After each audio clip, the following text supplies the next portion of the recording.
आज हमारा जो अध्ययन का विषय है वो है विधि का शासन, कि ब्रिटिश संविधान में विधि का शासन। तो हम आज विधि के शासन के विषय में अध्ययन करेंगे कि ब्रिटिश शासन प्रणाली की एक प्रमुख विशेषता विधि का शासन है। हमने पहले भी देखा ब्रिटिश संविधान की विशेषताओं में कि विधि के शासन का महत्व है, विधि सर्वोच्च है। और विधि के शासन का जिसका आशय है कि ब्रिटिश शासन का संचालन किन्हीं विशेष व्यक्तियों की इच्छा द्वारा नहीं बल्कि विधि के द्वारा किया जाता है। ये इंग्लैंड की शासन व्यवस्था का संचालन किया जाता है, वो विधि के अनुसार किया जाता है, कानून के अनुसार किया जाता है, किसी व्यक्ति विशेष की इच्छा के अनुसार नहीं किया जाता। वहाँ पर विधि सर्वोच्च है, वहाँ विधि का शासन है और प्रत्येक व्यक्ति विधि के अधीन है, विधि के अधीन कार्य करता है और कोई भी व्यक्ति विधि के नियंत्रण से बच नहीं सकता। ब्रिटेन में नागरिकों के अधिकारों की रक्षा विधि के शासन के द्वारा ही होती है और प्रत्येक व्यक्ति विधि के अधीन है तथा न्यायपालिका स्वतंत्र है। इंग्लैंड में नागरिकों के अधिकारों की रक्षा विधि के शासन के द्वारा ही होती है। ब्रिटिश न्याय व्यवस्था में आमूलचूल परिवर्तन करते हुए एक सर्वोच्च न्यायालय की स्थापना की गई है।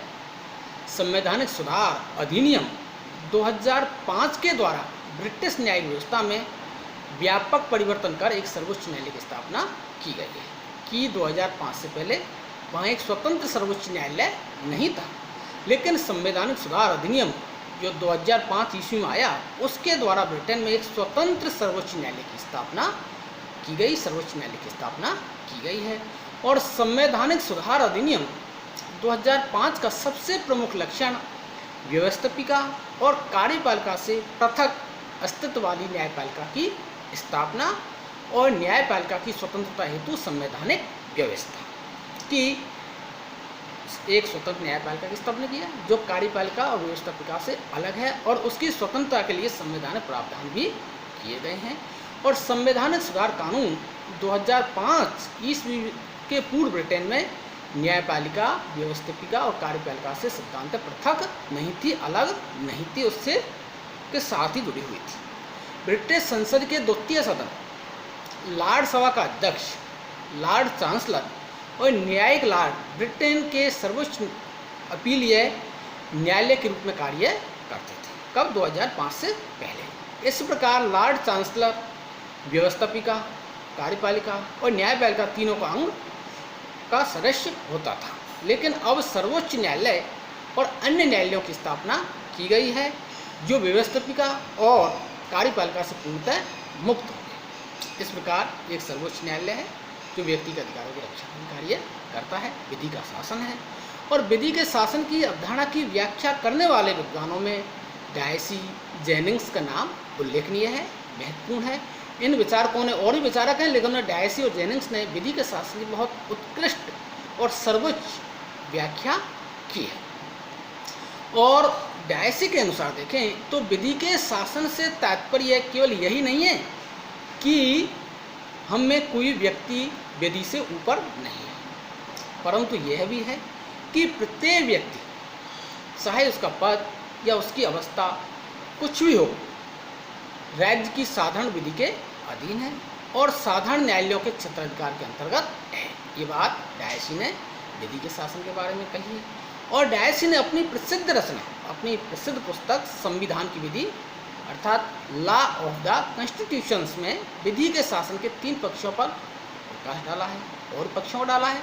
तो देखें कि उन्होंने इसके बारे में बताया है और विधि के शासन का क्या आशय, क्या अभिप्राय, तो उसको संक्षिप्त में देखें कि इंग्लैंड के शासन का संचालन किन्हीं विशेष व्यक्तियों की इच्छा द्वारा नहीं वरन विधि के द्वारा ही किया जाता है और विधि सर्वोच्च है और कोई भी व्यक्ति विधि के नियंत्रण से बच नहीं सकता।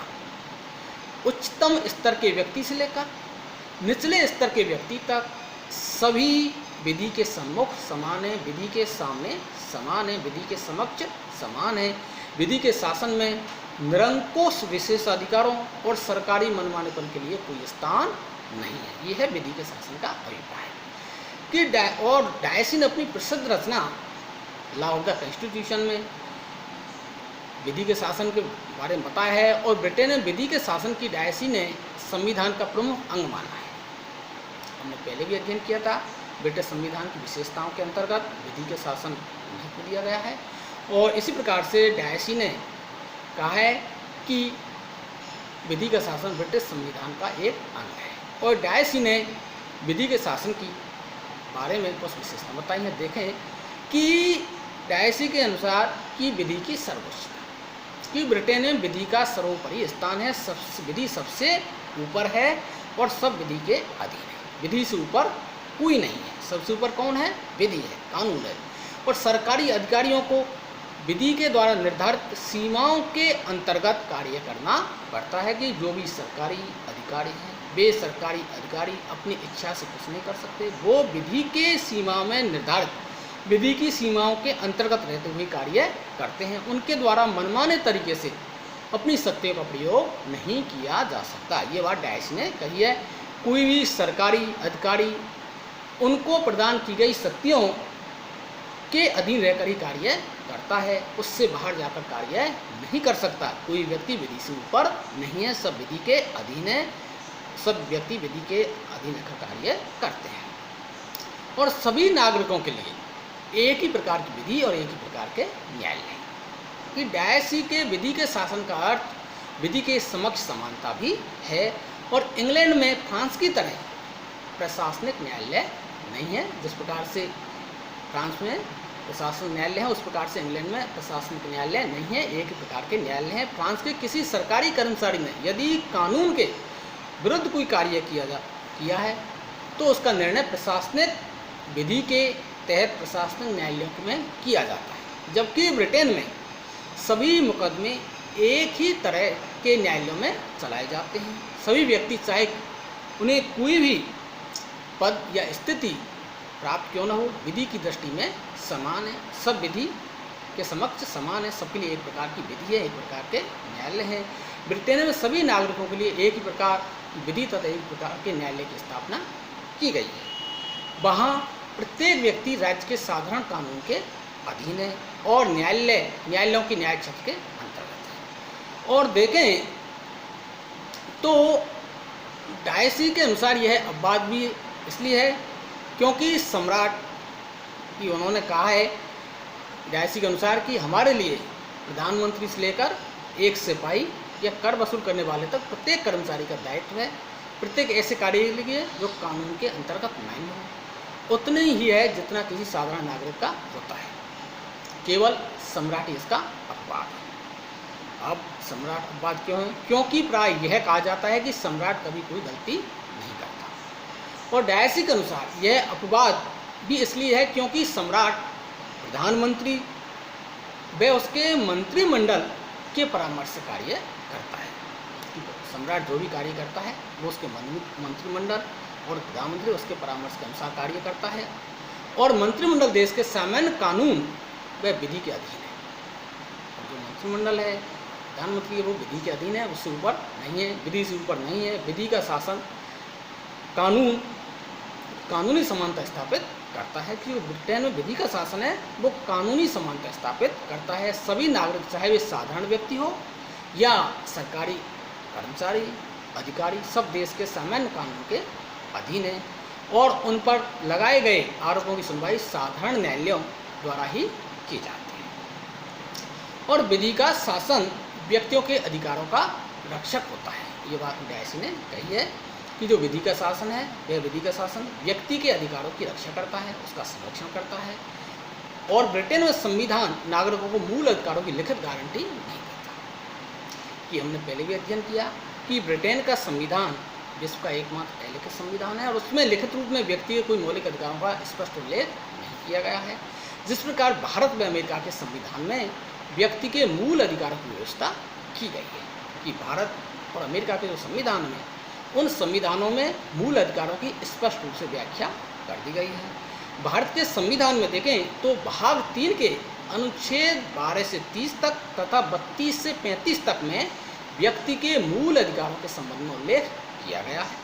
और उसी प्रकार से संयुक्त राज्य अमेरिका में 1791 में संविधान में प्रथम 10 संशोधन करते हुए मौलिक अधिकारों को अपनाया गया है, मौलिक अधिकारों की व्यवस्था की गई है। फिर भी ब्रिटेन में नागरिकों के अधिकार प्राप्त है। और डायसी का मानना है कि विधि के सामान्य सिद्धांत नागरिक स्वतंत्रताओं के रक्षक और न्यायालय स्वतंत्रता तथा अधिकारों के संरक्षक हैं। डायसी के अनुसार संविधान के मूल सिद्धांत उन न्यायिक निर्णयों पर आधारित हैं जो न्यायालयों द्वारा नागरिक अधिकारों की सुरक्षा के लिए दिए गए हैं। तो ब्रिटेन में न्यायालयों ने जो निर्णय दिए उनमें जन अधिकारों का स्वरूप स्पष्ट हुआ और साथ ही कुछ नए अधिकारों को मान्यता भी मिली। डायसी का मत है कि किसी व्यक्ति को तब तक दंड नहीं दिया जा सकता और न ही उसके शरीर या संपत्ति को किसी प्रकार की क्षति पहुंचाई जा सकती जब तक कि उसने कानून का उल्लंघन न किया हो। ये बात डायसी ने कही है कि किसी व्यक्ति को तभी दंड दिया जा सकता है जब उसने किसी कानून का या विधि का उल्लंघन किया है। अगर किसी व्यक्ति ने किसी कानून का या किसी विधि का उल्लंघन नहीं किया है तो उसे किसी प्रकार का शारीरिक या आर्थिक दंड नहीं दिया जा सकता। और इस प्रकार विधि के शासन का ब्रिटिश शासन व्यवस्था में महत्वपूर्ण स्थान है, महत्वपूर्ण योगदान है। लेकिन विधि के शासन की कुछ सीमाएं भी हैं। जैसे देखें कि प्रदत्त व्यवस्थापन की व्यवस्था, अधिकारियों की विवेकात्मक शक्तियाँ, ब्रिटेन में सम्राट के विरुद्ध किसी न्यायालय में अभियोग नहीं चलाया जा सकता आदि कुछ ऐसी बातें हैं जो विधि के शासन की कुछ सीमाएं हैं। कि डायसी के कथन के अनुसार कि ब्रिटेन में विधि के शासन की व्यवस्था होने के कारण अधिकारी वर्ग में को कोई विवेकात्मक शक्ति नहीं होनी चाहिए। ये कहा है कि जो भी अधिकारी हैं वो विधि के शासन के अंतर्गत रहते हुए विधि द्वारा निर्धारित प्रक्रिया के अनुसार कार्य करेंगे। लेकिन वास्तव में यह है कि ब्रिटेन में भी वर्तमान समय में राज्य का कार्य क्षेत्र बहुत अधिक बढ़ गया है। आजकल राज्य लोक कल्याणकारी कार्य करने लगे हैं और इस कारण सरकारी अधिकारी अपने उत्तरदायित्व को पूरा कर सकें, इस दृष्टि से अपने विवेक के अनुसार कार्य करने की छूट देना नितांत आवश्यक हो गया है। तो ब्रिटेन में भी प्रशासनिक अधिकारियों को विवेकात्मक शक्तियाँ प्राप्त होने के कारण विधि के शासन की धारणा सीमित हो गई है। अगला देखो उस की प्रदत्त व्यवस्थापन की व्यवस्था है कि पिछले 50-60 वर्षों में राज्य के कार्य और उसके परिणामस्वरूप कानून निर्माण कार्य बहुत अधिक बढ़ गया। बढ़ जाने के कारण व्यवस्थापिका के द्वारा अपने कानूनी निर्माण की शक्ति का एक बड़ा भाग कार्यपालिका को सौंप दिया गया है।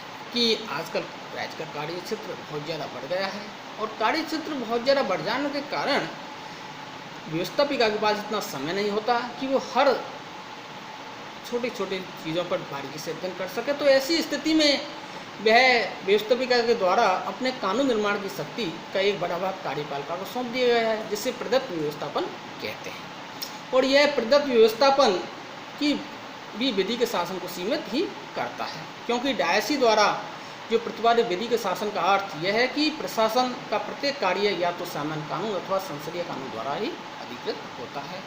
और इस प्रकार देखा, आज हमने अध्ययन किया कि विधि के शासन के बारे में, कि विधि के शासन में क्या अभिप्राय है और उसकी का ब्रिटिश संविधान में महत्वपूर्ण स्थान है।